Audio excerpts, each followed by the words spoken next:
Greetings, gamers, and welcome to the 67th live stream for the MisfitGamersStudios. I'm your host, Vortex, and this is D&D Discussions. On today's episode of Homebrew Review, we have a Gargantuan Mimic, a creature submitted by our viewer Inventurology. Hopefully he shows up here shortly. And yeah, we are going to have a fun time with this one because I really like the idea of changing up creatures. And I think he had a small note for us on why he thought of this. But without further ado, before we take any more time, let me bring it Kage in. How you doing, man? How was your weekend? My weekend was all right. I got to run around with a whole bunch of teenagers at camp. And, oh, that's right. You had your what do you call the youth camp? Yes, yeah. That's right. It was a pretty good deal. A little chaotic, but it's like you do anytime you're hanging out with the juveniles. But, juveniles, exactly. The delinquents that they are. What's going on, Cosmic? It's nice to see you in chat as always. Cosmic. But yeah, no, I'm excited about this item. I love different takes on classic stuff. What was his note in Discord about it? I gotta bring that up real quick. But he had made a specific note about it. Why am I so whitewashed right now? Is it just my camera or? Oh. I feel like I was just so bright there for a second. Yeah, I think that's better. That's good. But he had given us a note about this. Where was it? It's somewhere in here. Mimic, I remember it was one of the last ones that he posted. Did he put it in the... so his note was because the original Mimics weren't tiny chests. So I think his mentality was the standard use of a Mimic is a standard chest. Mm-hmm. So they hide very obviously. And I think from his... what he's trying to infer is that... original Mimics weren't meant to be normal-sized looting chests. Right. So I'm actually curious if that is a thing or if that's just his lore.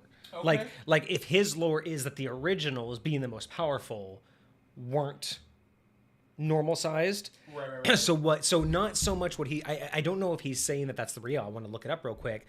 But I'm really curious if what he's suggesting is because the modern Mimic has evolved in order to be the best prey or to the best predator, and therefore hiding in things we would normally open up. Whereas maybe the originals, like a lot of things, were bigger, meaner, stronger, and they could take on different images. And see, that's what my question is. I'm curious if that is now taking on the lore of okay, they used to hide as giant boulders or caves, trees, cave entrances. Yeah. Because that's what I'm thinking is why? Because the only reason they're a chest is because it lures in prey. But I don't actually think because mimics can be anything.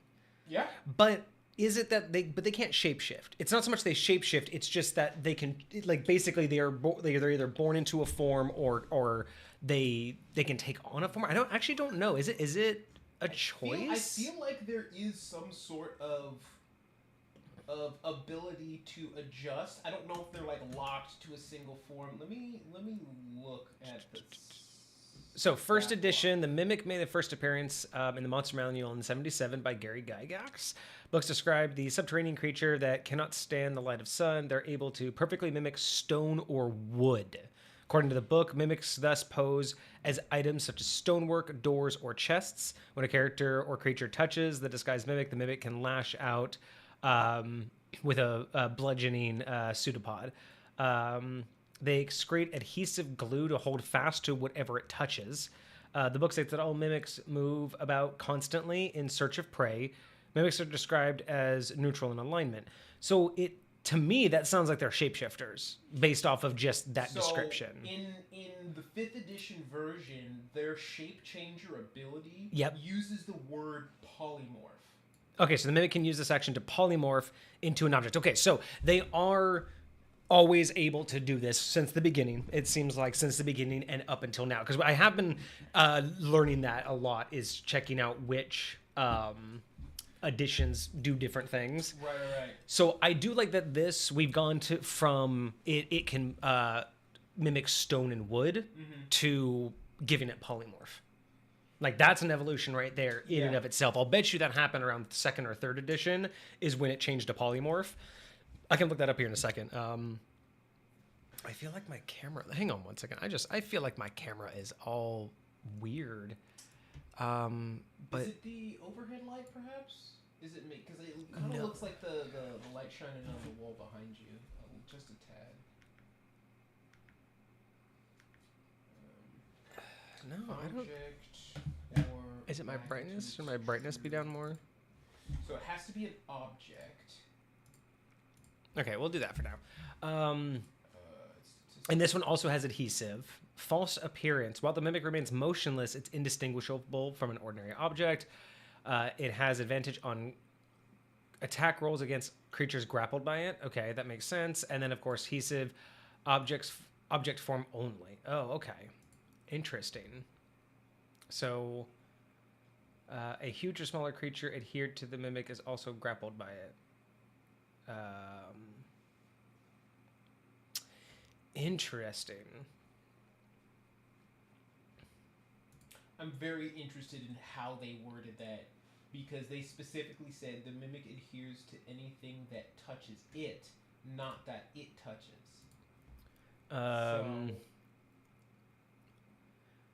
Yeah, so because they secrete this glue-like, so it's like, because when you go next to a statue, the whole point is when you touch it, you get stuck to it, and then it starts to lash out. And, so it's almost kind of like a Venus flytrap from that. Right. Interesting. Very interesting. Yeah. So okay, so that was the original, and I don't see anything here mentioning sizes specifically, like this one. I mean, medium. This one says it's medium, but outside of that, I mean, that's what's interesting. Let me actually look up. Oh yeah, size tiny, medium. So juvenile's tiny, and adult is medium. Okay, so yeah, so it can range. So so what I'm gonna take from the initial verbiage that we were given, or the initial post that we were given, I'm going to make the assumption that what Inventurology is getting to is that in his mind, the originals weren't tiny. They weren't medium size. Like, so not so much the originals as in lore or book-wise, but the original as in what did these things evolve from? What was the first one? Where do their ancestors type deal? So now I'm really curious to see if he puts in things like what they used to become, because a giant chest wouldn't make sense, right? For something gargantuan. So I'm really hoping that he adds something to that as well. Like describes, yeah. So I'm very hopeful that he adds that, and we have some sort of option. Is he online right now? Let's go check. Let me see if he's in the Discord. He's yellow in the Discord. His title's always been D&D prep, so it's like I've never. Well, he's always prepping for D&D. I'm like, listen, it's kind of fair. Like whenever you're online, it's like, wait, what you're doing? I mean, I don't see him in Twitch chat, so we kind of don't really have any other updates right now. I just don't know why my camera, like legit, my camera just seems so out of balance. It feels. Is it just me? Is it really? Is it just me, or does better than it was a minute ago? But I do see what you're saying. It's the same settings that we always use, though. You know what I mean? Like that's the crazy part. It's let me double check, because there's gotta be something different. I don't know why or what would be different. Because normally I have it at 90 brightness, and that's the problem. I feel like it's way too bright for me. I don't know why this is going there. Always looking forward to review as always. Good to hear, Cosmic. Trying to fix my camera at the moment. I feel like my camera is too. Is it the? No, I don't think contrast. Oh, there's a small improvement. I don't know why this would be this much of an issue today. It's never this much of an issue. That's better. Okay. That's better. Yeah, is that looking better on stream? Oh, phenomenal. Yeah, way better. That's so okay. I'm gonna hang on, y'all. I gotta take a snippet of these settings because I don't know. We've used the same settings always. Yeah. And I don't know why suddenly my camera would need new settings tonight. Let's see here. Settings with a question mark? Because I don't actually know if I... Are you gonna save? Oh, okay. I guess it saved.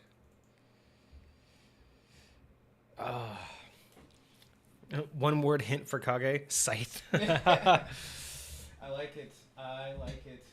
I don't know why, but every time I hear scythe, I instantly think of that one anime that you were actually talking about the other day, where the people are the weapons. Oh, Soul Eater, yeah. Yeah, every time I think of scythe, like that's my first instinct. Mhm. That's... Or It's either that or Ruby. Blood Plus. Oh, see, I never think of Ruby. I mean, although dope, awesome scythe gun thing. But when I think of scythes, it's either Soul Eater, but usually what pops into my mind before Soul Eater is Blood Plus. Why is this a game? No. It's I think it's Blood Plus. I might be getting the name wrong. Don't hate me on this one. It is. I do enjoy the anime, but I haven't seen it in years. But it's the one where it's like the alternate universe with vampires, and there is a vampire hunter who is like, he is to vampires what they are to us. So he feeds off vampires. And there's this whole process where he's like, he's part of the good guy, but he's not a good guy, but he's part of the good guy, like, organization. So long story short, they kind of have this like nanobot thing controlling him. So he doesn't have access to all this power unless they grant him access. Right. So he's just He's got, basically like a normal, access he's to a it. normal meek dude, but he could be like 10% activation. And and then it authorizes, and he has 10% access to his power. That's kind of cool. That reminds me And of Yu Yu part of Hakusho his a little bit. and he can control blood. So like one of his powers is, because he feeds off vampires, what he'll do is he'll cut them up, like he'll slice them, and he'll then be able to control their blood, and then he makes this giant blood scythe out of it that just hovers near him, and then he could just use that to decimate Now them. that sounds mad familiar. Yeah. Let me double check, but I'm pretty sure it is Blood Plus anime. I could be completely wrong too, because I know that there's a lot, and Blood Plus was another one that I was watching. Does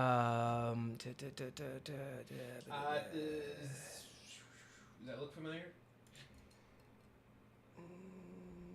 Yes, the dude. Let me double check. I could be completely wrong here. I'm gonna be embarrassed if I'm wrong. Is the main character this girl? No, it's a guy. It's like a priest dude. Because there's like two of them in this one. No.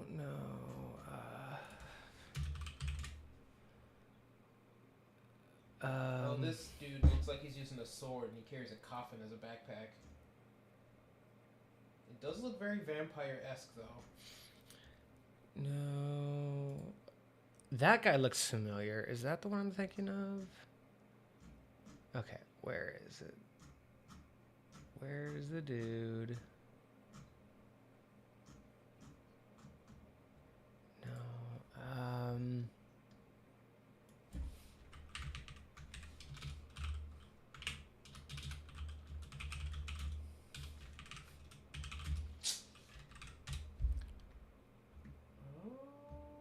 Oh, Trinity Blood. That's why I always get those two confused. Blood Plus and Trinity Blood. I get those confused every single time. And I'm always like, remember Trinity Blood. Yeah, no, Trinity Blood is the one that I'm thinking of. This one was such an interesting take on the vampire hunter concept. And so when you say scythe, this is what I always think of, is that blood scythe that he controls. And then second to that would be Soul Eater because of the talking scythe. For sure. Man, Trinity Blood, I am so mad that I got that wrong again. I always do that. I guarantee every time I've ever talked about that anime, I say Trinity Blood. Oh, that's funny. He's teasing you. He's teasing you about it. He's saying that it's a very specific way to get that scythe, so... Well, you're gonna get the preview before me when you get to review it, or when you get to set it up. Submit that, bro, because I'm excited about writing that up. Yeah, and I I don't see Inventurology. We've given him 20 minutes, so we're going to hop right into it because we can't give him any longer. Sorry, my dude. It'll be on YouTube. It will be on YouTube. Wait, where's the window chat? There we go. Window chat. Window chat. Boom. That's not the right size. That's the right size. How's that looking on stream? That's the problem. All right. Is that looking good on stream? Is that the right size? Yes, that's very clean. Very clean. All right. Unfortunately, hopefully Inventurology won't lose too much of this, but we will have to get into it. I didn't do the extended camera or the extended microphone, but that's fine. I'm still on camera. It's fine. Okay.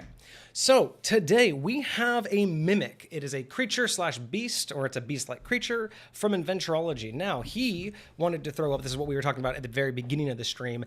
I guess what I'm taking from his lore, from his mindset, is that what we deal with today in terms of the modern Mimic being the size of a chest is not what it was once upon a time. It wasn't it wasn't always small, medium to or tiny to medium-sized chests. So he's throwing at us a gargantuan monstrosity with a neutral alignment, but it is a shape changer, which would make perfect sense. Being a Mimic, right? We have to have the shape changing. But I do like that he just added that right into like the name. So we'll go ahead and take a look at that. Yeah, so Gargantuan Monstrosity. I really just like the idea that this is like from, like ancient times where you're going to find this deep in a ruin or something, you know what I mean? Right. Where it's like, no one's seen these for like 1,000 years or something like that. Just such a cool concept. Or it's like, all the tiny ones you see dungeon delving, like this is what they're all protecting, almost like a beehive kind of thing, where there's one of these and then it just populates. That's so many. Actually, kind of cool. Like if eventually it gets like big enough from feeding or whatever, it can literally just like. Yeah, like. That would be kind of crazy. And they go off, and if they survive long enough, they can start their own little hive and get big enough. And just the concept, just this concept is already starting us off. Okay, so we have to start off with this Gargantuan Monstrosity. We have an armor class of 14 with natural armor. Now, the first thing I always like to do when we're looking at something like this, I need some sort of reference because there's always something that you're not familiar with, but gargantuan, right? So what is a standard gargantuan creature, size-wise, or AC-wise? Okay. Because we have all of these gargantuan monstrosities, so it looks like we have the lowest possible CR is a 2. Oh, shit, really? 2 jumps right up to 5, 7, 9, 10. Gelatinous Cube. Gelatinous Cube Is a 2 CR. That's very fair. But the highest CR is a 30. Okay, so there's a huge range here, right? Yeah. So a Tesseract is a CR 30. That's also considered gargantuan. Armor class of 25. So that's the high. That's on the high side. Let's look at the lowest of the low. Okay, Gelatinous Cube. What can I look at actually? How about that? I don't think I have. Nope. I need a basic book. I need a basic bitch book. There we go. A rock. Oh, wait. A rock is a monstrosity? A gargantuan? Really? I didn't realize they were that big. Yeah. I thought they were only huge. Jeez. Yeah. I did not know that they were that big. Those fuckers are massive. Oh, man. I've had them in a gaming session before, and I was always envisioning it wrong because we never actually had combat with it, right? It was just, right. I just always envisioned it the wrong size. Okay, so this one, the lowest side at a CR 11 has an armor class of 15, which means that it's only going to go down from there, right? So in that particular case, I think armor class 14 kind of works then because it's. I feel like maybe it's a little weak, but I mean, again, that's going to throw it around the CR 8 to 11. Hoi, Leppa in the chat. What's up, Germany? Good morning. Yeah. So honestly, I think if I lost my train of thought. We were going somewhere with it. Well, because armor class, right? So I'm just trying to okay. So if a rock has a 15 armor, that means that this thing as a CR 11, this rock has more armor class naturally than this Mimic. And again, a lot of the armor class comes from dexterity naturally. Being able to dodge. And so being super huge kind of takes away from that. And there is no armor. Yeah, and they might get hit more often, but they are much bigger. That is fair, and they usually will have a lot more health. Okay, so maybe 14. Maybe 14 does work then, because then that would probably drop it in the area of like a CR10 or a CR9. Right. And I think that's definitely, I'm feeling comfortable with that for a mimic of this size, especially when it has if it has all the other aspects of mimics, the adhesion and everything. This thing could get bad quick. Yeah. Okay. Hit points 150. There it is. That's what I wanted to see. I wanted to see that balance. 150 hit points, especially compared to the rock, which rock has 284. But what's the CR of the rock? 11. So again, this thing is definitely going to be a sub 10 CR, which is totally fine. But yeah, we're just getting kind of an idea. That would definitely be sub 10. Oh, I'm reading ahead a little bit. Apparently, it's a challenge rating too. Oh, maybe that's down there with the gelatinous cube. Yeah. Okay. Maybe we'll talk about that after we see the whole picture. Okay. Speed is 15, so it's slow. Would make sense because it doesn't really have a... it doesn't have like feet or anything. It doesn't have a way to travel really. So, or I guess it does have feet. It can move. Depending on, because like its polymorph ability allows it to be whatever it's going to disguise itself as, or it can revert back to its original form. So it might have some sort of like, it might move very gelatinous-like. I wonder if it would move like a snail, like because it wouldn't move that slow, but yeah, you know what I mean, because it has that adhesion. So maybe it's more like a snail kind of thing. It would be fascinating. This would be fun. I don't think this would be something I would rule as what you would normally see from a mimic, but if you gave a mimic a high enough intelligence, like let's say you gave a rare mimic high enough intelligence, it would be cool to give him the ability to not only polymorph, but understand the use of what he polymorphed into. Interesting. So if if the mimic has spent his whole life in ruins and he's seen all these statues, he's smart enough to turn into the statue and understand what legs do because he's seen humans that he's eaten use legs. Right. So he may stumble around. He may not be able to mimic human movement, like imperceptibly, maybe an uncanny valley. Right. But if you imagine he has a polymorph into a human-like figure and he's watched you walk up to him for decades, centuries. And if he has a high enough intelligence, that'd be kind of cool to be like, I mean, shoot, if you guys fairly low intelligence, they could mimic stuff. Because what would be really fun? You have a group or you have like a rogue, either a group of rogues or just a rogue sneaking around and he's maybe scouting ahead. And you have this fun little part where he's completely hidden and he looks through a room and he just sees a statue like awkwardly stumbling, but not quite walking naturally, like from one room to the other.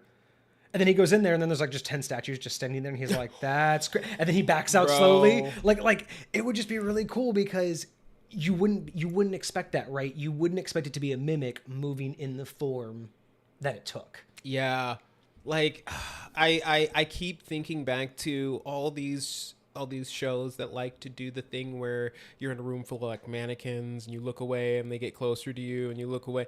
Bro, just imagine just being somewhere and these statues you're just in a room. Or imagine this. You see the statue walk across like a hallway from one room to the other, like stumble across. But you go into that room and there's no statue in there. Solid room. It's just like crumbling. Maybe there's a couple stone pillars. Maybe there's a stone pedestal. Or a stone fountain, or an old wood chair.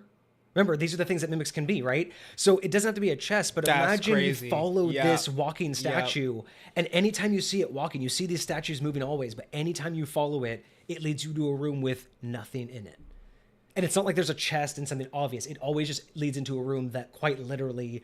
I want to put one of these in like every dungeon from now on. I want there to be like a mimic room, whether it's a bunch of statues or it's a walking room into nothing. Just, yeah, that's dope. Okay, so speed 15 feet. I like that because again, depending on how it moves, right? I think that it deserves to be slower.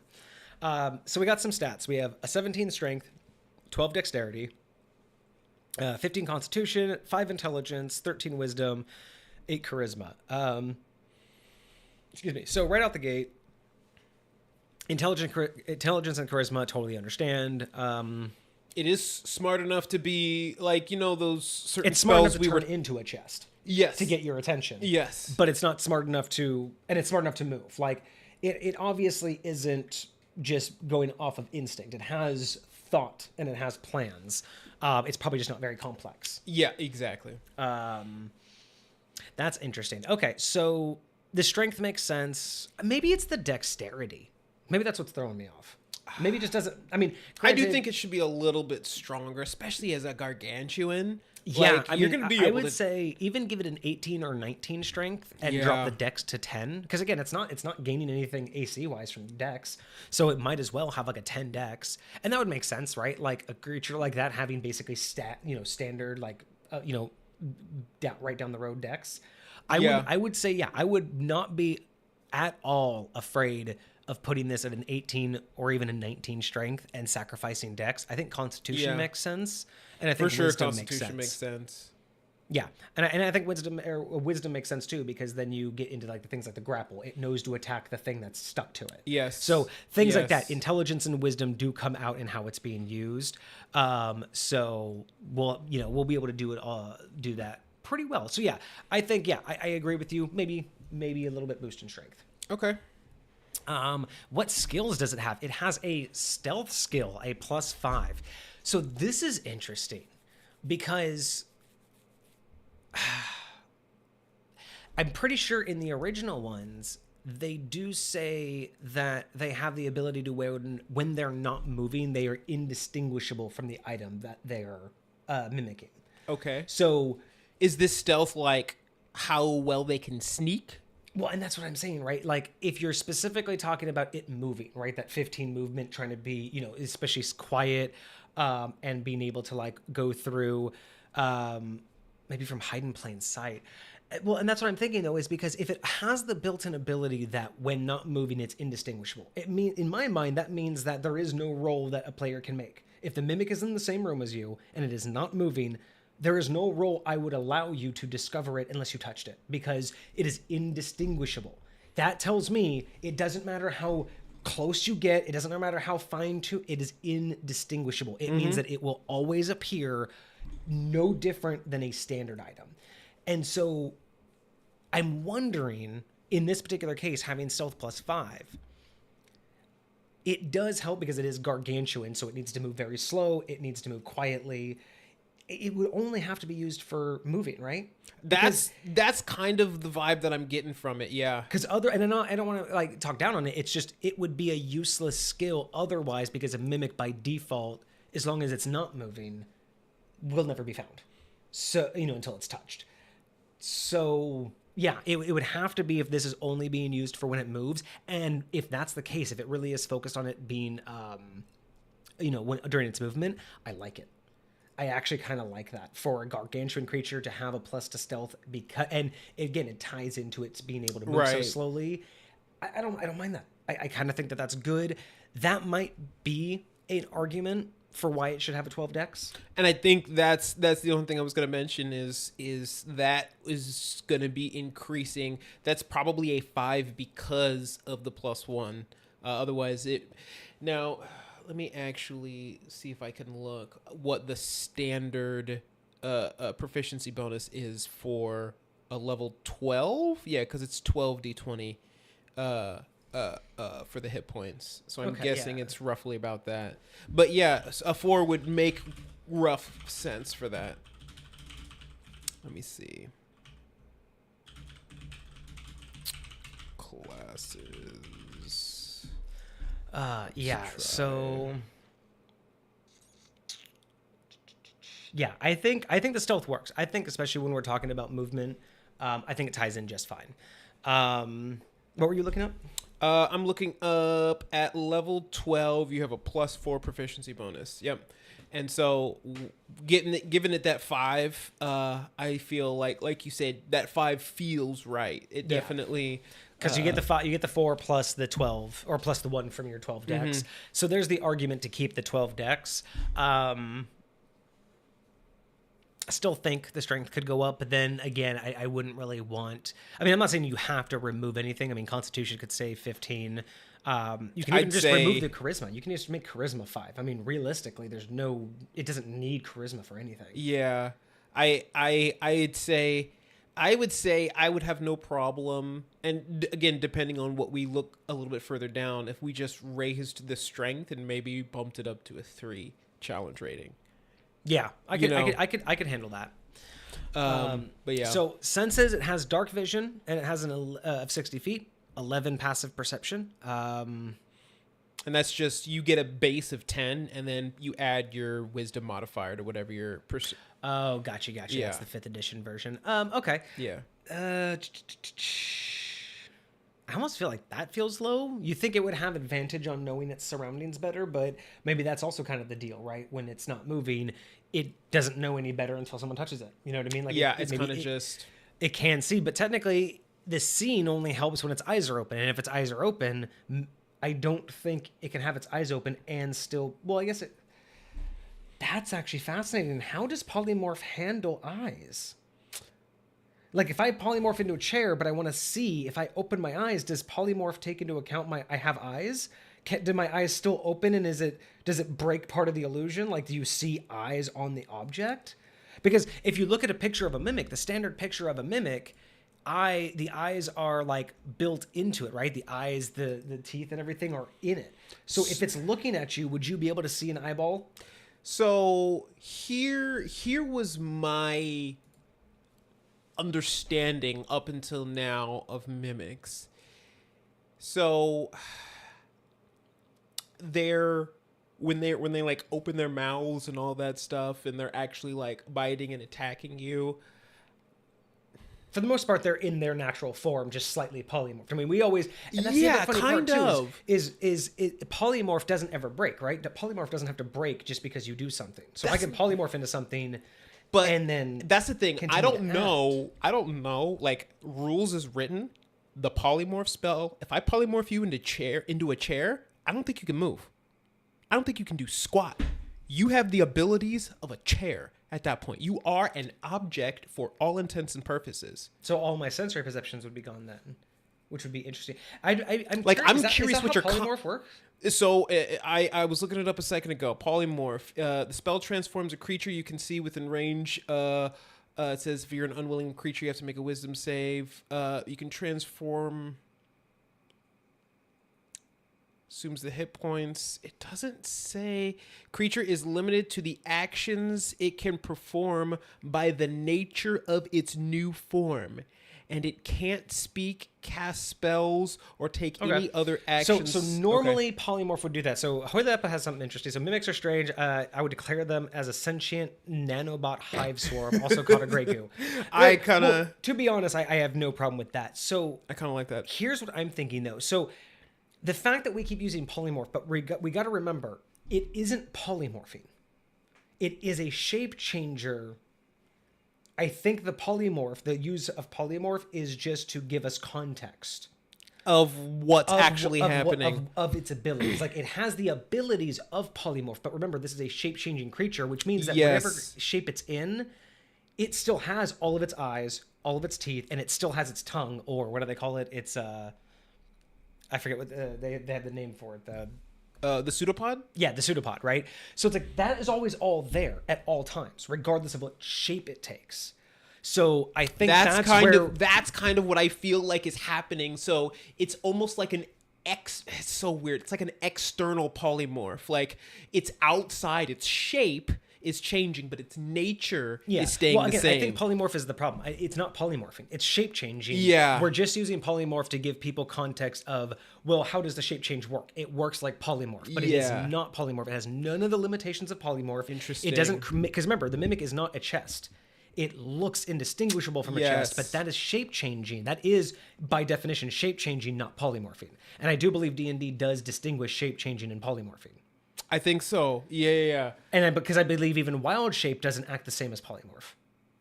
Correct. So very correct. I do believe that what we're dealing with is not...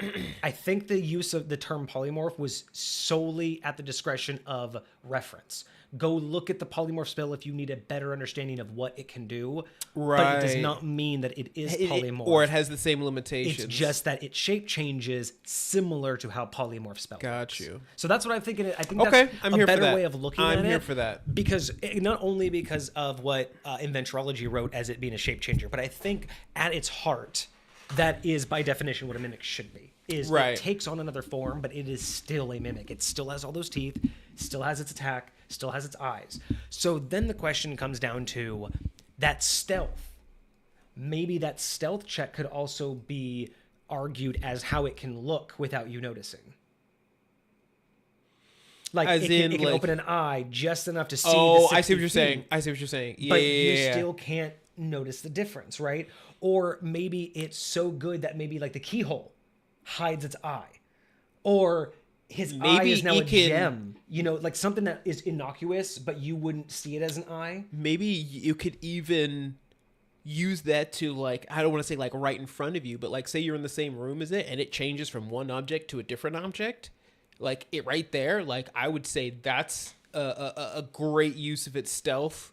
Oh yeah, if it could get away with it, I think so. But yeah, I think that the only reason why I brought all this up is because I was looking at the dark vision and passive perception, and I was trying to like figure out why is the passive perception so low if it, you know, if it's going to be blind the whole time, like if it takes its form. Right. But if you don't assume that it's blind, if you assume that its open eye will still be shape changed into something that you wouldn't distinguish as an open eyeball, Yeah. it's still open. It's again, it's a shape changer, not a polymorph. Yes. So Did you? There's this anime called Jujutsu Kaisen, right? And there's this one bad guy in it, and he has the ability to like change the shape of his soul, which in effect means he can change like his physical body. So like he can move his soul or his heart or his vulnerable places to like the tips of his fingers if he wanted to. Oh, He could okay, like put okay. he could put his stomach in his foot if he psionics wants can to. do different, similar things. Yeah. Right? And so like this kind of makes me feel like, okay, if you're a shape changer, who's to say your eye needs to be up here? Your eye could be over here on this side. It could just pop up in like the joint or like anywhere else. That's actually a premise to one of the people in the Dresden series that Harry runs into. He runs into a shape changer, and at one point, like the dude gets shot right through the chest, right through the heart, and he's bleeding profusely. Like he has a bullet wound, and they're just sitting there, and he's just like, "Are you okay?" He's like, "I'll live." He's like, "Through your heart," and he's like, "Who says my heart's there?" And then they just continue the conversation. But then that's when he just realized, like, oh, shape changer.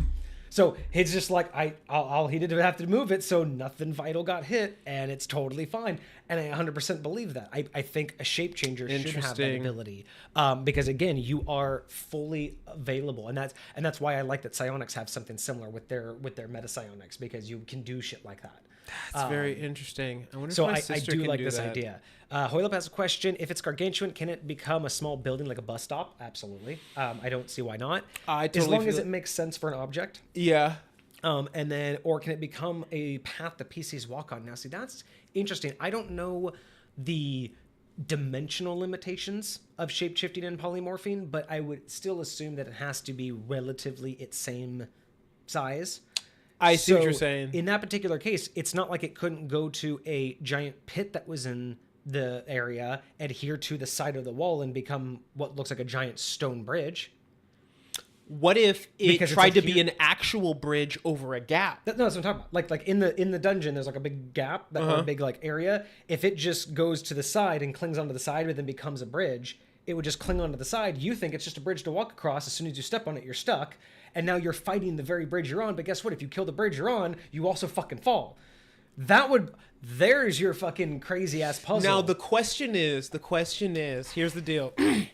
With its intelligence, would you say it has the ability to allow people to get further along the bridge?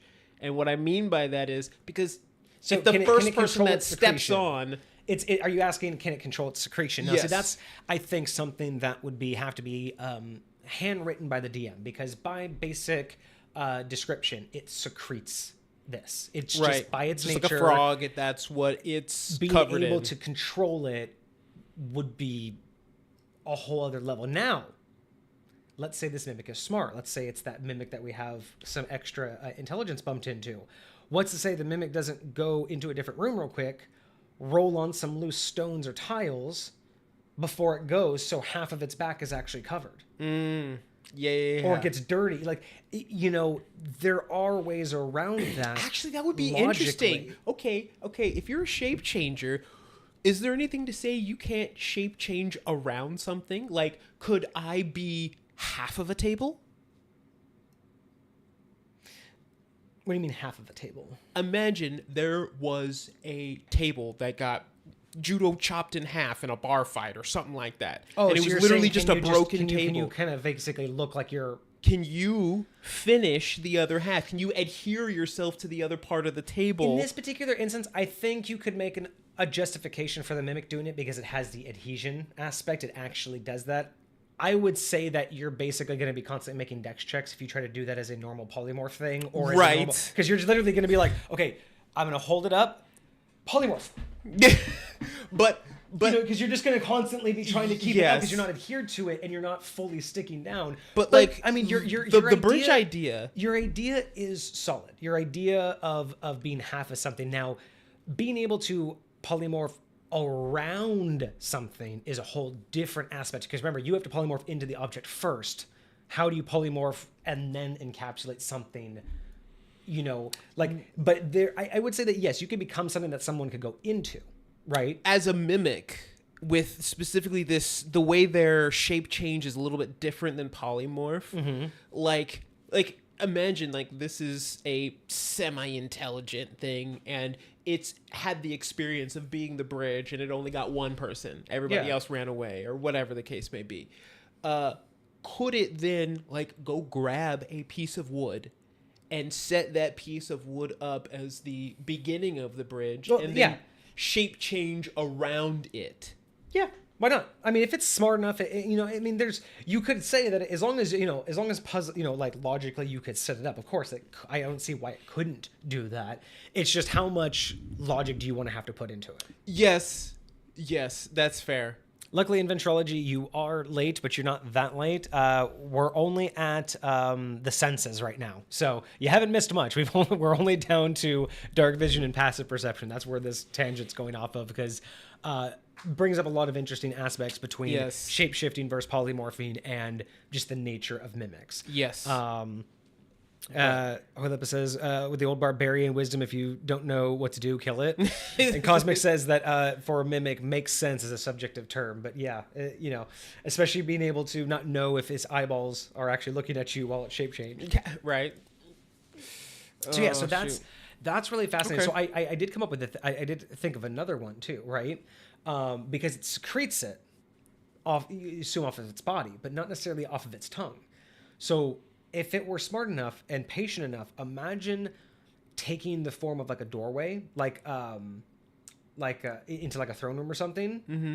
But it's like opens its mouth, makes its teeth look like the doors, but then rolls out its tongue and makes its tongue look like the rolled carpet. Oh, yeah. So you guys walk all up to the thing, and guess what? Your entire party is standing on this rolled carpet, and it just starts rolling you up until it comes rolling up, and then the doors open into the mouth, and it's just like there's your way to get more people onto it without it noticing. Especially as a gargantuan. You could just they just go up to the door, they're all inspecting the door, and then all of a sudden the carpet just starts curling up on them. It would be a really cool aesthetic for like the corners of the door to look like little teeth around the edge and everything, and be like, oh, that's not too bad. Oh, that's crazy. Metzug says, yum mimics. Welcome. Glad you were here. Mimics are very interesting. I'm very fascinated with this idea. So going back to the senses, I think dark vision and a passive perception, I think we've run that idea to the ground. I think that actually works. Yes, definitely. So damage immunities, it has acid immunity. Is that normal? I don't know if that's actually standard or not, but I don't disagree with it. I feel like a lot of what they have, I'm pretty sure standard mimics have like some sort of acid attack in their saliva. That's what I was thinking. It's more of an acid attack.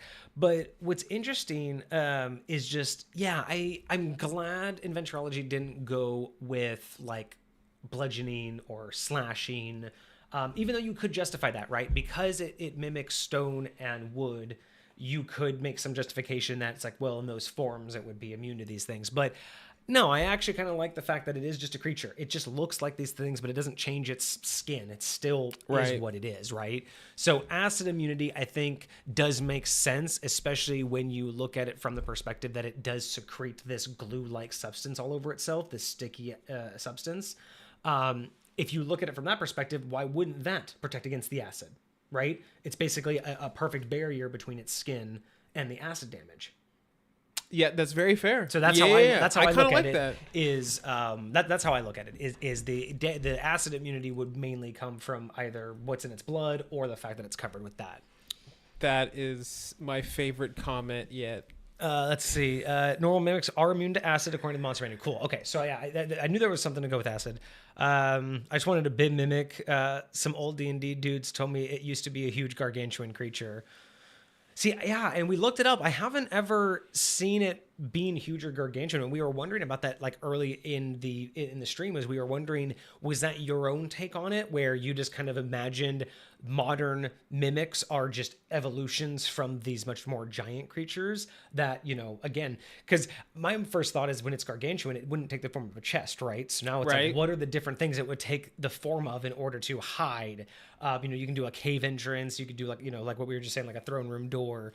But that's interesting. I'm really curious. It's going to make me want to do some of my own research and see if I can't find out where they got that from, like what monster manual first caused. That's 'Cause very interesting. I've never seen myself in all of my years of gaming. I've never come across.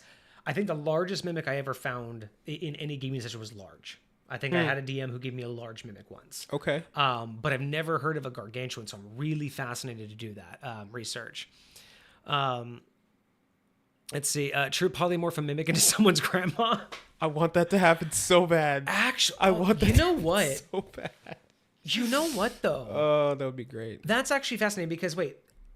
So we say it can shape change, but it says it follows the polymorph, right? And polymorph is objects, so it can't shape change into another creature. So right? Isn't so the shape changer specifically, the shape changer feature says it has to be an object. The polymorph spell could be another creature, and that's totally fine. Okay. So So this also that brings up an interesting idea, though. What happens if, like, you could just polymorph a mimic, right? now, You could just cast polymorph on a mimic and just ruin its whole day. yes, Because now it's no longer a shape changer, it is a chair with all of the features of a chair. yes, yes, yes. So maybe that's a good way to defeat a mimic, is to polymorph it and then just beat the crap out of it when it can't do anything. I mean, then again, isn't that like just what you do to anything? So if I am not mistaken, rules is written, the polymorph spell works similarly to how the druid's wild shape works, in which once you run out of your polymorphed hit points, you just pop back revert into back. your normal form with your original hit points. That is true. Yeah, you can't actually hurt it in its polymorph form. Now, I heard very recently of somebody who was it was some story that somebody was talking about being a level 20 druid, a level 20 moon druid specifically, and you can use your bonus action to wild shape, right? And again, rules as written, you basically have unlimited hit points. Every turn you can wild shape into something Yeah. else with a brand new set of hit points. That's broken. That's That's broken. broken as fuck. But what happened was you're 20th level, obviously, so the bad guy's also 20th level. This dude turned into an air elemental. Well, the bad guy turned to him and he cast Power Word Kill. Mm-hmm. Air elementals have a maximum of 90 hit points. Mm-hmm. I don't care what wild shape you're in. Oh, because you just died. Right, Power Word Kill. You don't go to 0 hit points. You just die. That's right. Yeah, that's a way around it. That's a way around someone Now, who doesn't granted, have- you got to use Power Word Kill, which is a 9th level spell, but But I mean, it worked. you just die. Let's see. Texas Gmod loads shotgun, points at you all, eat my cookies. So on that note, there could also be a small mimic that disguised as coins or treasure to attack adventurers at night. Well, and the thing is we looked up earlier, standard mimics start as tiny, as infants. Yeah, and then they grow grow up to medium. So they do start as tiny, then small. So that would be another thing. You said that you wanted a mimic room, right? Of like full of statues or whatever. Imagine a treasure room, right? Imagine there's a giant throne, like a large, like, you know, a giant throne. That's one mimic. Let's say there's another giant chest. That's another mimic. Let's say there's a huge giant, like gargantuan statue. That's another mimic. And then there's a bunch of small gems and piles of gold that are also baby. Like basically it's like a breeding ground, but each little thing, like maybe like 10% of it's mimic. And so Oh, and the treasure's their nest. Bro, Yes. imagine Every single gold coin is a mimic. nest Oh my God, of that's mimics teaming up with a freaking dragon. And then when people come into this dragon and try to like get his hoard, he throws them into his treasure room to With get mimics. eaten by mimics. And now you're just, bro, that would be nuts. You out here trying to loot and grab stuff, and you don't know what's gonna eat you and what's not. Here's an idea for you. Oh. Unique idea on a BBEG, right? So this is kind of an idea that from like more modern TV kind of stuff, where instead of a BBEG, who's like the guy you're gonna go and fight. So imagine the BBEG is like just some really powerful, more like influentially powerful, rich type powerful, and they're just a scumbag who just does very nasty things, but isn't like an evil wizard or a rogue paladin. They don't actually have any power. They're just powerful and evil. And so imagine like one of the evil things that they do is they'll like kind of like a Squid Games. They'll take people who are like just in need, right? And they'll be like, you have simple challenge. Simple. I have a treasure room. Take as much as you can leave with. You have 24 hours. And that's all he says. That's all you have 24 hours.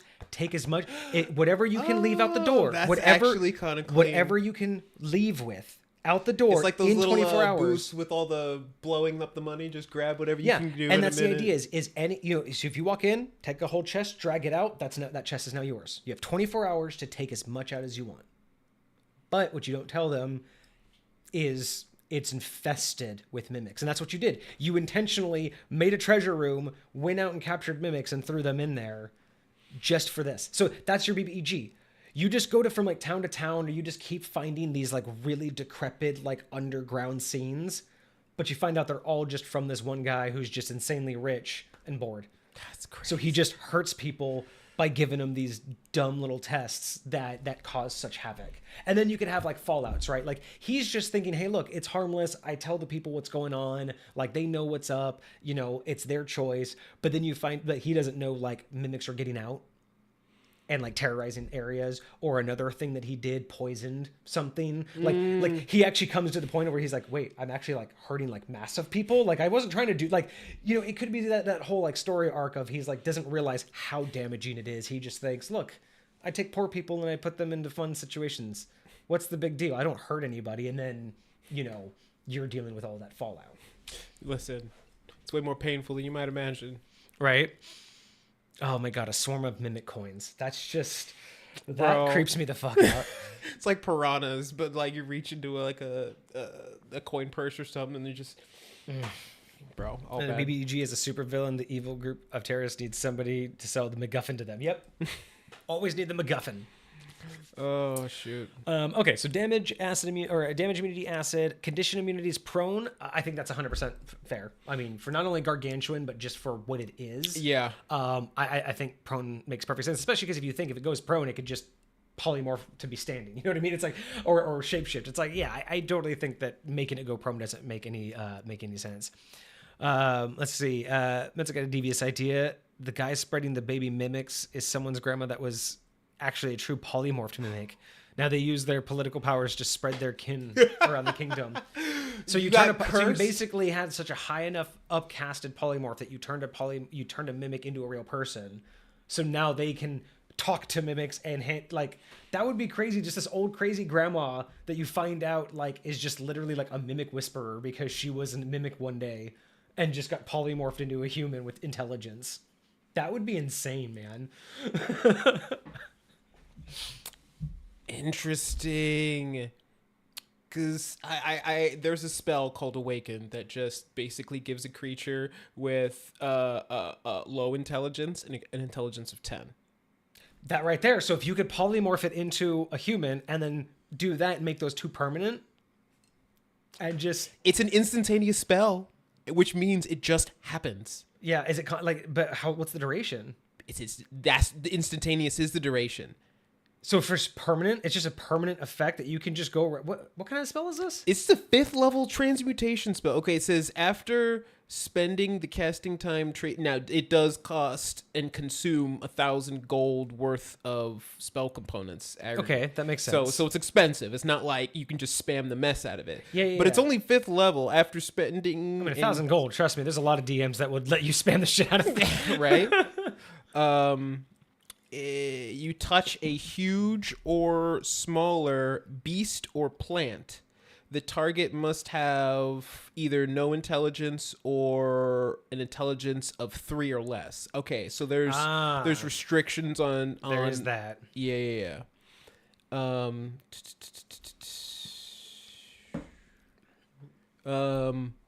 the target gains an intelligence of 10. The target also gains the ability to speak 1 language. So yeah, no, this is turning out to be, you could probably do this to a mimic then. Like, because if you could get a less intelligent enough mimic. Actually, you know what?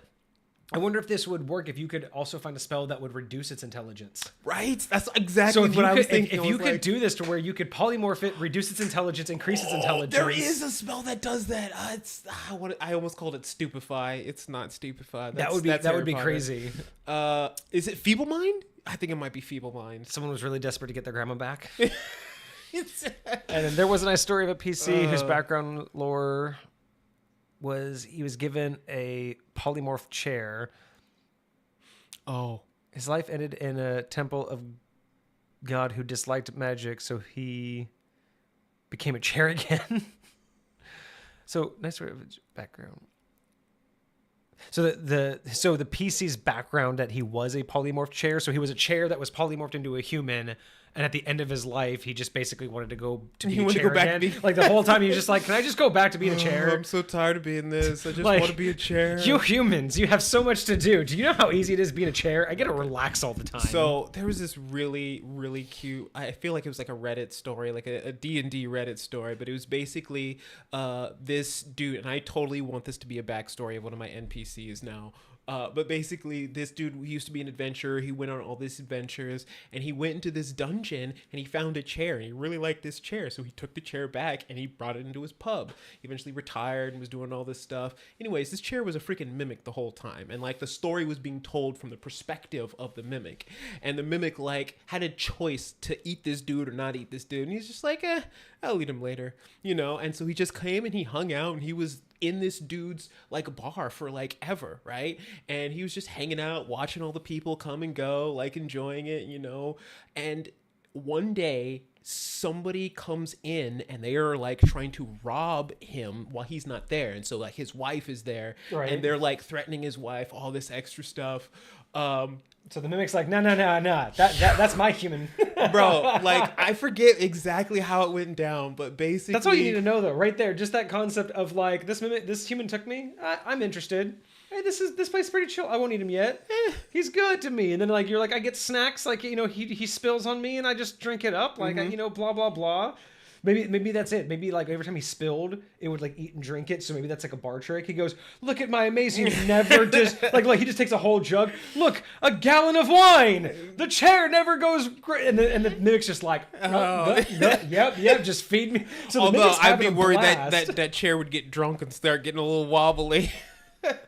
Wouldn't be able to hold you up straight. I like this idea though. Oh my goodness. And then Metzig did confirm Feeble Mind does reduce a creature's intelligence to 1. Oh, see? Cake. So that would do it. So we could stack this to make this mimic grandma work. Bro, come on now. The cameraman of Fantasy Adventures. Let's see. Barbarian is drunk and screams at his monk, "You don't eat me, I eat you," after the mimic's chair. After the mimic chair heard that he removed his face. Oh my gosh. I do like that though. I like this idea. You know, mimics. I think mimics don't get played with enough. I think there's way more you can do with mimics than most people like ever come up with. These are some great ideas. I want to do this now. And then we get finally down to the challenge rating. So we did the condition immunities of prone, and then we have a challenge rating of 2. I know we mentioned before that so far it's just kind of feeling like with it being this big, this old, this crazy, it kind of deserves to have a little bit more strength. So maybe a CR3. Yeah. Because this is equal to, what did we find out? This is equal to a gelatinous cube. Yes. And I feel like I feel like a gelatinous cube, although dangerous, I feel like is a step down from this thing, right? I feel like this thing should be slightly more intelligent, slightly more autonomous, whereas a gelatinous cube is just kind of is there to exist and to consume. This thing moves. It goes from room to room. It takes on different images. I feel like a CR2 just doesn't do it justice. I feel like, and again, I'm not saying like it needs to be a CR10, but I feel like I want to be more afraid of this. Other than the visual, I want this thing to be more worrisome than I'm currently seeing it as. And to be honest, there's so much general controversy about CR in the first place and how mostly pointless it is to actually help you build an encounter. And to be honest, like I've been able to play with CRs enough. Like honestly, if there's a creature I like, I'm just gonna use it, you know, and I'll like feel out like what makes most sense for this situation. The problem really with scenario, CRs is the way that D&D tries to tell you how to use CRs is wrong. Like how you set up a battle and balance it out, right? CR is fine. I've found out that like categorizing creatures like that isn't terrible, right? Because you can say it's a CR6 and be like, okay, I could ballpark how much AC and how much life that should have. Yeah. But that shouldn't tell you specifically, oh, well, if I have that CR, I can only have one other creature of this CR or less. Like I don't like the math in that respect. Right, I see what you're saying. But when it comes to discussing creatures and being like, you know, a CR6, well, it's like, well, that should have roughly this or that. So it's more like a CR as a category of how tough you want it to be, but not so much as part of the calculation. Yeah, I kind of get that. And that's why, like, when I say this deserves to be a CR4 or 3 or 4, it's not so much of the way that you would make it appear in battle, but when I compare it to other creatures. Like, when I hear CR2, the first creature we found was a gelatinous cube, so I want to compare it to that. Yeah. And it doesn't. It don't feel like this compares. I feel like this should be on a higher page. And for the most part it is, because looking at a gelatinous cube, like it's got like half as many hit points. It's got a couple more like immunities and whatnot, but for the most part it's not that scary. I mean, obviously it's situational. A gelatinous cube is purely situational. This thing should be scarier. Like you should feel that this thing is hunting you. You know what I mean? Like you should feel not just that you're scared to come across this thing, but you should be worried that it knows you're there. You know what I mean? Yes. And jumping that up, even anywhere between a 3 to a 5, I think would be fine. And again, not for the calculation, but I guess once you go past CR5, you're starting to get into this thing is going to be an actual challenge. It's going to start really actually like you're going to want to be prepared for something like this. And I don't think it ever deserves that. I think this kind of creature deserves to be worrisome, but not something that you have to like be very prepared for. It's just one of those things where if you come across it, you're like, oh, worry, take out your weapons, scary. worry. Kill it quick. Exactly. I want that kind of feeling from this, not so much that's all it is, or well, we're not ready for this. Goodbye. You know what I mean? Like, yeah. It's not an ancient white dragon. Exactly. Yeah. Right. And then Metzig also mentions too, just with the AC and the health right there is already around a CR4. So yeah, I think really just the CR deserves to be higher. And again, I could easily see an argument made to bring the strength at least up to an 18, if not a 19. Yeah, just to make it hit a little bit harder. This thing is gargantuan. That thing's gonna throw some heavy hits, right? This is no joke. Mimic assassins. Oh my gosh. Okay, so let's go into its abilities here. Okay, so abilities. So first ability that we have is shape change. The Mimic can use this. So the Mimic can use its action to polymorph into an object or back into its true amorphous form. That's interesting. I don't know. That's not on the original Mimic page, is that? It's similar to that. Let me check. And then its statistics are the same in each form. Any equipment it's wearing or carrying isn't transformed. It reverts to its true form if it dies. Yes. Yeah, that's very akin to... So the amorphous form is still a thing. Correct. I just don't think anyone ever uses it. I think it always just remains in its true form. I don't think anyone... It's probably just because nobody knows really what that means.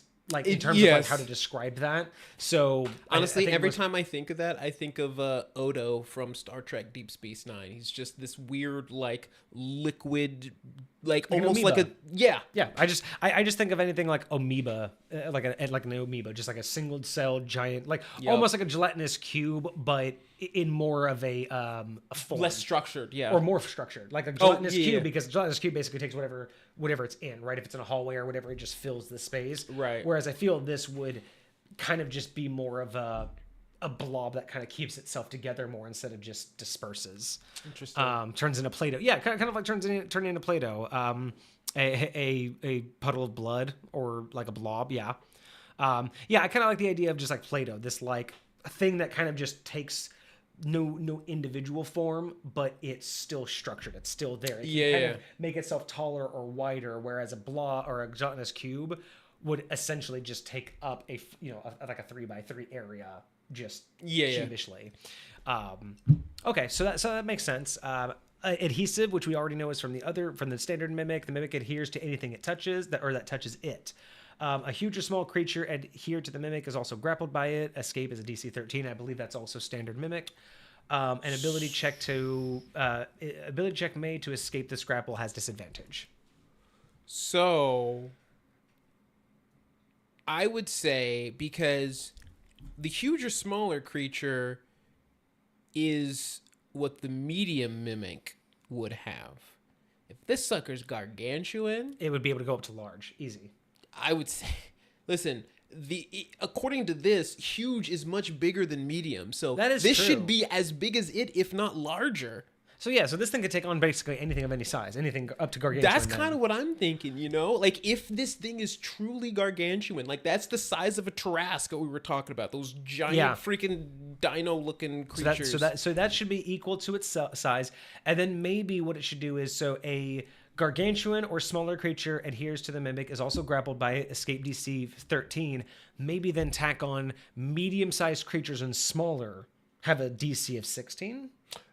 Interesting. So it's harder for them because, I mean, it's gargantuan. So that means more of their body will be touching the and again, think about it. Like, if I go up to a thing and get my whole arm touching the side of this wall, how am I going to get off of it? Going to try to push. Well, now that's another arm stuck. It's going to be harder and harder every time I try to get off to actually remove myself. Whereas a small chest, I can only get so much of my body attached to it. Yeah. Right? Which is why, like, It's I always it's going to be have- way more like appendage types. Yeah. Bro, trapping a Tarrasque. Yeah, exactly, right? Bro. So I think that it should say a gargantuan or smaller creature has a DC escape of 13. I think a medium or smaller has a DC of 15. I think maybe even 16. Just because from 13 to, because that's got to be hard, man. I mean, even 15 would still just make it just that much harder. Yeah. For smaller creatures. You know what I up mean? by 2 is not bad. Because I mean, a normal Mimic doesn't get anything for like a tiny creature, doesn't get any bonus. But I still think this thing would. You know what I mean? Just for how sheer big it is. And then false appearance, object form only. When the Mimic remains motionless, it is indistinguishable from an ordinary object, so that's standard. And grappler, the Mimic has advantage on attack rolls against any creature it's grappled by, including those that adhere to it. That's all pretty standard. To be completely honest, I'm surprised he didn't try to add anything. I mean, I'm glad he's sticking with the standard. I mean, really, again, even in chat, even Inventurology mentioned it's just a sized up. Side. It's just an upgraded size. But yeah, I kind of just expected like an extra ability or two, just because of the idea. Or maybe a like slightly altered or added ability, but yeah. And then we have our actions. We have the pseudopod, melee attack, weapon attack. It's a +5 to hit, reach of 5, one target. It's a hit of 7, 1d8 bludgeoning +3. So is that what's the strength score on this thing again? The strength is 17, so it's +3. So 1d8 +3 though, but wouldn't hit be? Oh yeah. So I don't know why it says 7 though. Isn't it usually max damage? So wouldn't it be? So in these situations, 7 is like the average. Oh, okay. He's averaging that. So gotcha. that's it's weird because that's the same damage as the medium one. I'm like, I think this should, especially, and I think maybe that's because we're talking about we're talking about wanting its strength to be a little bit higher. Yeah. Like it would I feel make like sense. I feel like just being larger, it would just naturally hit harder too. You know what I mean? Yeah, it's got a lot more mass behind it. Even It's like a got 1d10, at least a 1d10, if not a 1d12.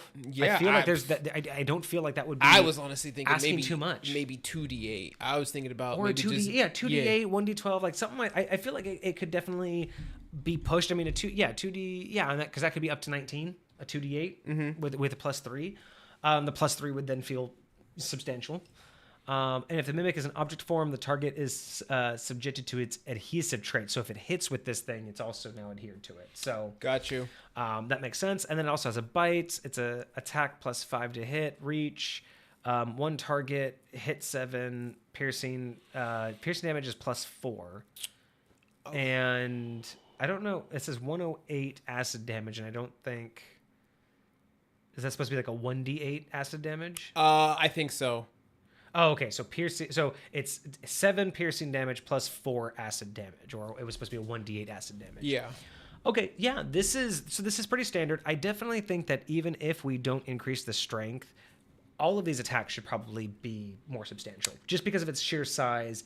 It's gonna have just more mass. It's gonna be able to do more damage in general. I would even say, Ooh, especially. multi-attack. That's a good point. Ooh, yeah. That's just mentioned that this should have multi-attack. I would not be opposed to That would definitely maybe 2 bump the bite CR. attacks, like 2 bite attacks, or 1. I think attack? because a lot of the times multi-attack will specify what you have to use. It'll be like you can do 1 with your bite and 1 with your pseudopod. That's the thing. I or think 2 it should with your be 2 pseudopod. with 1, not 1 of each. I think it should be a bite and a pod, or maybe it should be a pod and a bite, or no, because then that would be a little bit too much, because they could just like pseudopod you, adhere to you, pull you in, bite you. But maybe 2 bites would make more sense, because you're not being, because the bite doesn't have the adhere feature. So that would be the balance. You let it attack twice with the bite, but you're not grappled by it. Whereas the pseudopod is a full grapple. That's kind of your second attack, right? You're not only attacking with it, but now they're grappled. So I really like the idea of adding, especially because of its size, and its pseudopod would seemingly be much longer. I like the idea of giving it a little bit more reach. I was that thinking pseudopod. that too, maybe 10 feet. 10, yeah. 10, I think bite makes sense to have a reach of 5 feet. very because much it so. can You kinda want to be lunge. adjacent for that, yeah. But I definitely think the pseudopod could easily have a reach of 10 feet as well. I think, 2d8 would be fine. I think the bite could just be a 1d10 and then give that bite multi-attack. Just 2 bites or 1 pseudopod. I think that would make it feel a little bit more well-rounded. It would justify being a little bit more afraid of this thing. And as much as I do appreciate, I got to say, as much as I really like how Inventurology really just wanted to stick with the standard and really just make this thing, larger, and really just make it a bigger threat, no pun intended. Right. I like that he stuck with the standard and just tried to go about increasing it, and just kind of make sure that the stats worked. But by doing so, I think it just highlights that by being bigger, it does kind of suffer from not having enough, right? Like if I came across a gargantuan creature that, again, did the same as one of its smaller components, and what's the life of a standard mimic? I think it's 50. 58, yep. 58. So this thing is 150. So, I mean, it's going to take 3 times as long to kill, but it's just as easy to kill. So it's just... And it's not as... Apologies. Yeah, but it's like... I don't really feel like it's 3 times harder. It's just a 3 times longer fight. Yeah. And exactly. while that can be dangerous against something like a mimic, I mean, the worst... If it takes too long, The worst case is being grappled by it. Like, that's literally you're... Having a 3 times longer battle is more just taking 3 times longer to not get attacked. But it has a speed of 15. Y'all can walk faster than this thing. You just stay on the other side of the room and just plug away with magic. The second and you ranged, know it's a mimic, like... You just step away. You're good. And 15 speed, I mean, unless you're in a room and it's somehow blocked the entrance and there's no way the room's too small, that's the only way the thing is scary. And then again, if that's the case, it's locked in this room too. It's not like it's gonna leave ever, unless I guess its amorphous form could like squeeze through. You could say it could squeeze through doorways, but that's just it though, right? Like this thing is gonna be in a big open area to fight. Like it's gonna be gargantuan. So in that particular case, I would need it to have longer reach. I would need it to be a little bit more scary. Otherwise, I'm just going to seriously always keep 15 feet. I can always, guaranteed, keep more than 15 feet of distance away. It will never chase me. It'll never come after me. It will, but it will never be able to catch up. Right. And that's what I feel like. I don't think making it faster makes any sense. I just think that it's one of those things where because it's slow, if it's not immediately a threat once it's in your face, you're just going to get away. If it doesn't immediately grapple you, you're just going to walk away. But if it's one of those, I can run away, but it did get a hit off, and you have that multi-attack, that's where it's like, man, that thing, now we really got to get away. It's that difference between I don't want to be here and we need to act fast to not be here, right? And I think that it deserves to have that little extra sense of urgency. That's what we were talking about in the other episode.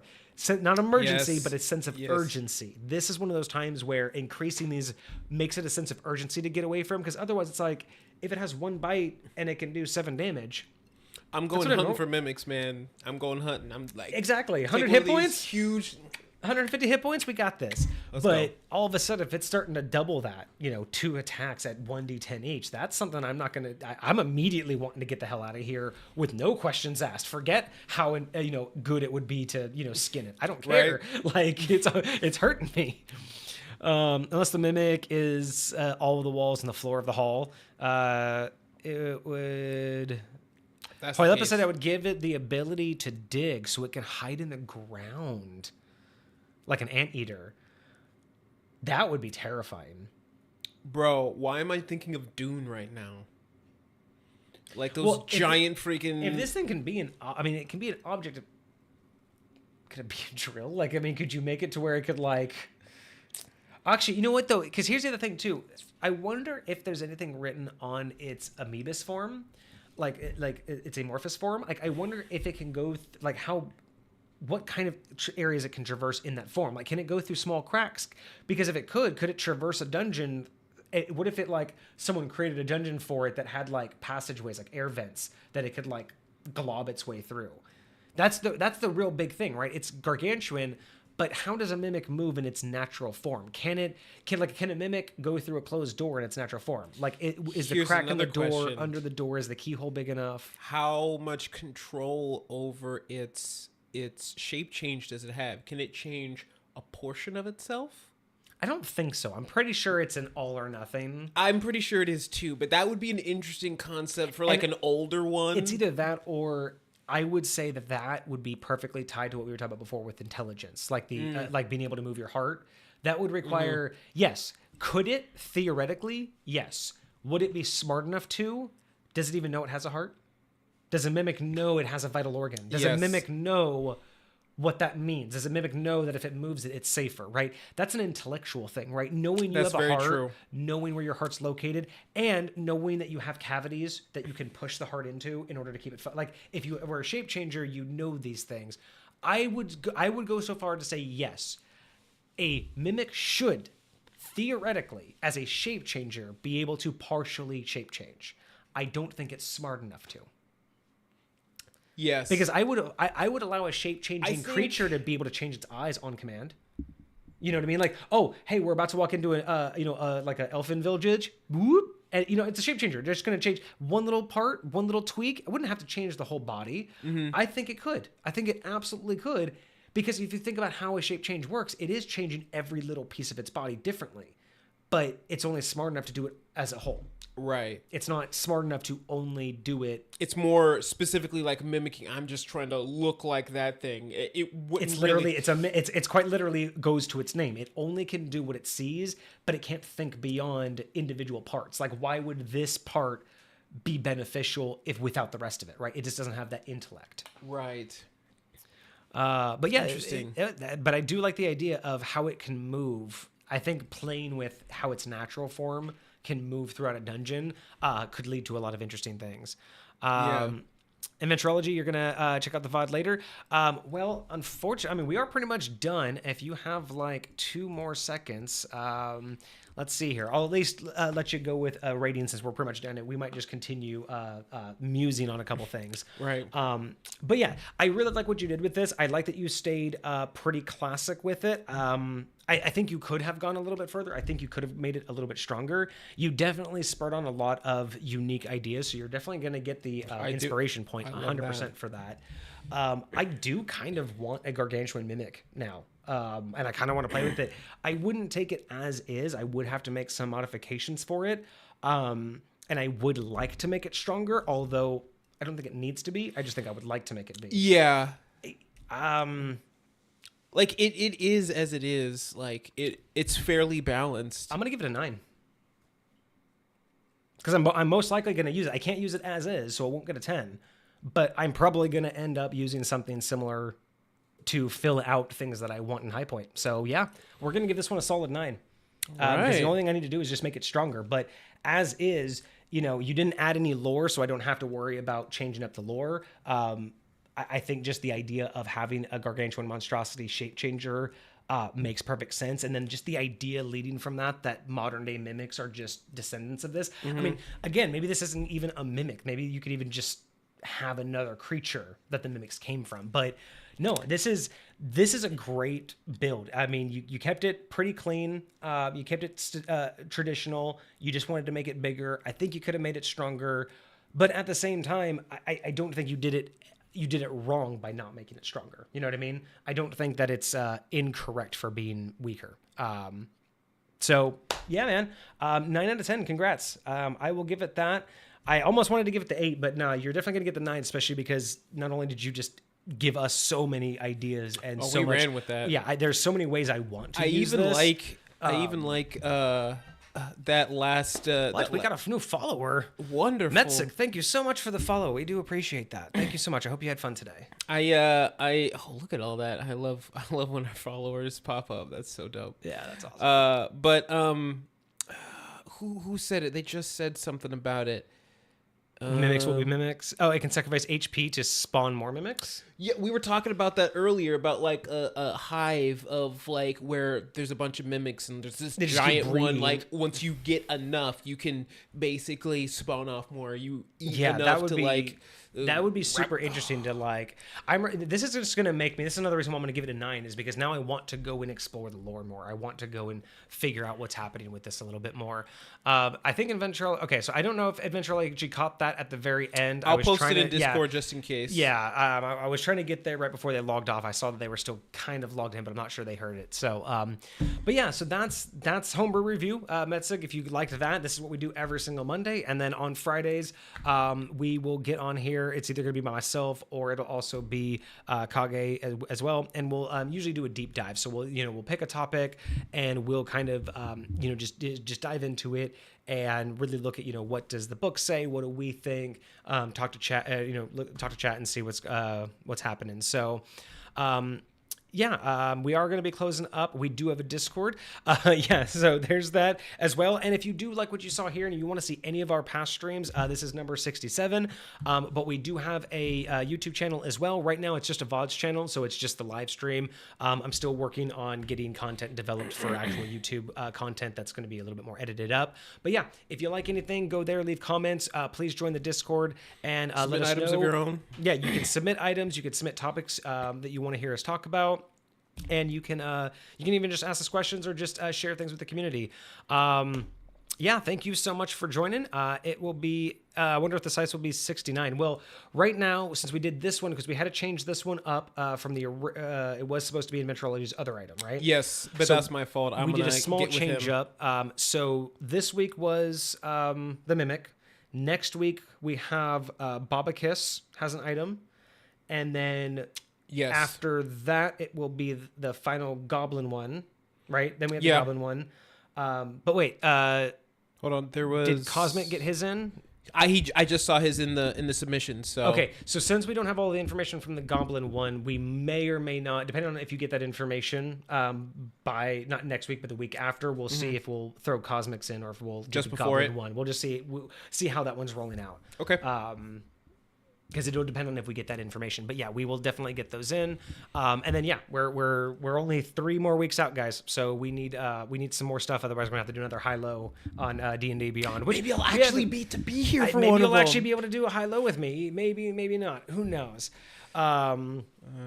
But yeah, man. So that'll be all taken care of. We will have all of that set up, and then yeah, we came up with an idea. If you're going to be here on Friday, we came up with an idea last week, but I wanted to wait for you to be here with that. I'll have to look at the VOD and actually see what what idea that was, because I forget what we had mentioned. I had written down. You did post something in admin chat. I don't know if that's what it was, but is that the one that I talked about, or is that the one that I think it makes me feel like it's the one you talked about, but it's just the one thing.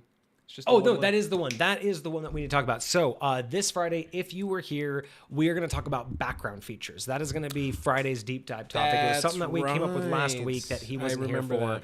But yeah, background features. Basically, added things that characters can do based off of the backgrounds that they've done.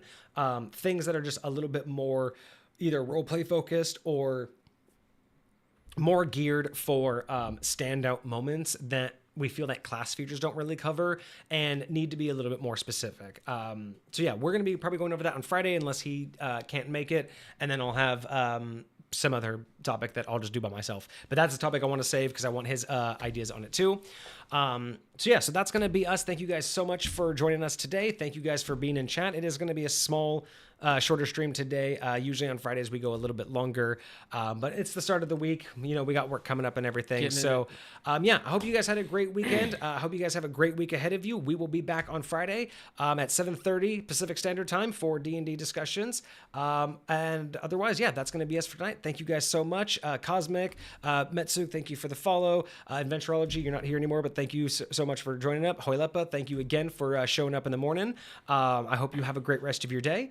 And yeah, cheers, everyone. Deuces, my friends.